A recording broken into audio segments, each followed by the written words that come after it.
ಬರಲ್ಲ. ಸೊ ನಿಮ್ಮ release plants ಹೇಗಿದೆ, ಹಾಗೇನೆ ಆಗಿರುವಂತ ಬಂಡವಾಳಕ್ಕೆ ಯಾವ ರೀತಿ ಪ್ಲಾನ್ಸ್ ಅನ್ನ ಮಾಡ್ಕೊಂಡಿದ್ದೀರಾ, ಬಿಸ್ನೆಸ್ ಪ್ಲಾನ್ಸ್ ಅಂತ? Sir, to tell you very frankly, ನನಗೆ ಸದ್ಯಕ್ಕೆ ಬಿಸ್ನೆಸ್ ಪ್ಲಾನ್ಸ್ ನಿಜವಾಗ್ಲೂ ಏನೂ ಇಲ್ಲ. ನಾನೊಂದು ಪ್ಯಾಷನಲ್ಲಿ, ನಾನೊಂದು ಸಬ್ಜೆಕ್ಟ್ ಇಷ್ಟ ಆಗಿರೋದಕ್ಕೆ, ಡೈರೆಕ್ಟರ್ ನನಗೊಂದು 2-3 ವರ್ಷದಿಂದ ಪರಿಚಯ ಆಗಿರೋದಕ್ಕೆ ನಾನು ಈ ಸಿನಿಮಾ ಮಾಡಕ್ಕೆ ಹೊರಟಿದ್ದೆ. ಆ್ಯಂಡ್ ಸಿನಿಮಾ ಮಾಡಿದ್ದೆ, ಮುಗಿಸಿದ್ದೆ. ಆ್ಯಂಡ್ ಇವಾಗ ಸಿನಿಮಾ ನಿಮ್ಮ ಮುಂದೆ ಇದೆ. ನಾನು ಮೊದಲೇ ಹೇಳ್ದಂಗೆ, ನಾನು ಬೇರೆ ಇಂಟರ್ವ್ಯೂಸಲ್ಲಿ ಕೂಡ ಹೇಳಿದೆ, ಈಗ ಹಳೆ ಕಾಲದಲ್ಲಿ ಹೇಳ್ತಿದ್ರು ಒಂದು ಮನೆ ಕಟ್ಟಿ ನೋಡು ಇಲ್ಲ ಮದುವೆ ಮಾಡಿ ನೋಡು ಅಂತೇಳಿ. ನಾನು ಹೇಳೋದಂದ್ರೆ ಒಂದು ಸಿನಿಮಾ ಮಾಡಿ ನೋಡು, ಗೊತ್ತಾಗತ್ತೆ ನೀನು ರೋಡ್ ಮೇಲೆ ಬರ್ತೀಯ ಅಂತ.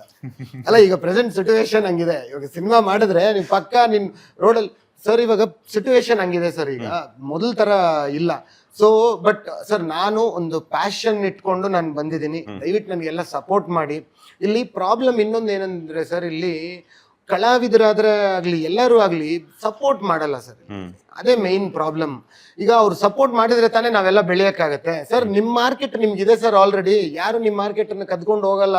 ಬೇರೆಯವ್ರಿಗೂ ದಯವಿಟ್ಟು ಸಪೋರ್ಟ್ ಮಾಡಿ. ಹೊಸ ಬರೋರು ಇಂಡಸ್ಟ್ರಿ ನಂಬ್ಕೊಂಡು ಬರ್ತಾರೆ.